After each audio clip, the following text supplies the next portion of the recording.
Hey, Leilani with the Magical Solution here, and the fit for today's video is my Elemental Espiritista tea. My Elemental Espiritista tea. Yes, you can get that at my merch site. All right, let's get to the video. So, this video is dedicated to all the spiritual people out there who are currently looking for a mentor, a guide, a teacher within the spiritism, spiritualism, espiritismo, psychic mediumship world. But, obviously in espiritismo specifically. I have a couple of pieces of advice for you, okay? The first piece of advice is when you're searching, right? It has to do with the part of you actually out there looking. When you're searching for a mentor and a teacher, please make sure that you build a relationship with those people first. You know what I mean? Like, don't just roll up and be like, hi, I saw you on Facebook. I really like what you had to say. Can I be your mentee? It's number one, it's disrespectful. Number two, there are definitely going to be some prerequisites prior to you becoming a mentee of theirs. So be mindful of that and be ready to take those prerequisites. If you're really that serious, you want to make sure you've taken classes from them before, that you understand their teaching style, because that's another thing, y'all. There are so many skill sets within the spiritual community. We have divination, we have, mediumship, we have healing, there's so many different types of skill set, magic, this, that, right? Not every elder has perfected all of them. That's number one. And not every elder has perfected the ones that are the most important, which is the teaching and the protecting of the people that they have underneath them. And that's a huge, huge thing. And the only way to really know if a person can teach is to take their classes and see what their teaching style is like and see if it vibes with you. And to know if they can protect you is to see if they can protect themselves. Maybe even talk to some of their previous mentees. Okay? All of that to say, when you're searching, be mindful of that. And be mindful of the work that you have to put in and the relationships that you need to build before asking to be someone's mentee. Okay.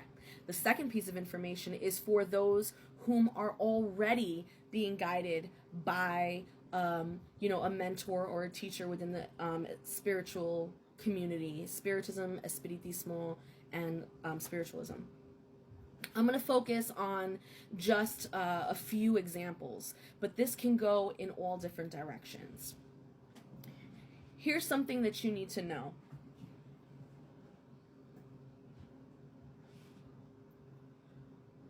When you are in spiritual community with your elder and your other mentees,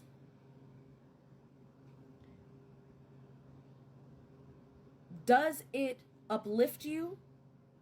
Does it help you? Does it give you life and vitality? Or is it harmful and draining and painful and confusing? These two questions are really, really important. Really important.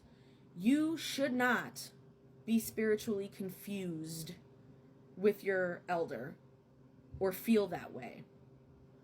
If you do, ask more questions. Get clarity. Okay? And if your elder gets pissed off about you asking questions, find a different elder. Okay? Are you in pain? This is a really big one. Our physical body and our spiritual body work in tandem. And your physical body will communicate with you when something isn't right. There is no reason that after you spend a session and time with your elder and with your community, there's no reason that you should be in pain afterwards. There's no reason that you should be confused afterwards. There's no reason you should be exhausted and want to sleep for 3 to 5 days afterwards. There's no reason why your physical body should be all crimpled up and twisted and contorted from being drained during a session. There is no reason for any of that happening other than your elder has no idea what the fuck they're doing, or they have no idea the spirits that they're working with, or and again, I mean, these lists are endless, or they didn't protect the space the way they thought they could. Okay? All of that matters. This is a safety issue. We're talking about just bare bones minimum safety. Trust me when I tell you, we can run through a list of what you should be looking for when you're looking for an elder, and a list of of red flags that you should be cautious of if you're already in a mentorship. We can go through lists of them. Trust me, there's a lot. But my main one for it personally, if I were to give any advice to anyone out there, it's all about safety. So my main concern is when you choose your elder, can they keep you safe? When you partake in a spirituality, or when you commit to a spirituality, does it fortify you? Does it give you life? Does it inspire you? Does it make you better? Does it uplift you? Because the biggest red flag is that after you go into a mentorship program with someone and all of a sudden your life starts falling apart. After you get initiated with someone and all of a sudden your life starts falling apart. Should not happen. Should not happen. So, that is my advice to you. I did say it with my whole chest, so I know that people are going to come for me, but that's okay, right? Because when you're right, you're right. I'm just kidding. But yeah, you know, like, it's definitely, there's a lot that goes into this, and I don't want to discourage people. You know, it's difficult, it is as it is enough. Like, you know, you might live in a very rural area who does not have these kinds of groups in your local area, and so you have no choice but to travel outside of state or to do things online. And I get it. Then when you jump online, it's like a whole minefield of just bullshit. And it's very difficult to decipher, to distinguish, to try and figure out. Then you have the rat race. Let's be real. Even elders who do have their shit together still don't have their shit together. They be out here getting jealous and talking about, oh, this person's, you know, trying to take my job, trying to, you know, take my money, trying to do that. And it's like, oh my God, you know, so even with all that, I get it. And honestly, we didn't even have it that hard when I was growing up. Like, yeah, we didn't have the internet really, and so to find elders was a lot more difficult. But like, you saw them face to face, and you saw what they were all about face to face. You could see their work face to face, and so you knew when a flag was red and you knew when a flag was green because you were there face to face and you could feel it. Online, it's a lot easier to schmooze. It's a lot easier to veil your energies. It's a lot easier, you know, to trick people. Let's be real. And so I get it. And my heart goes out to you on your search and on your journey.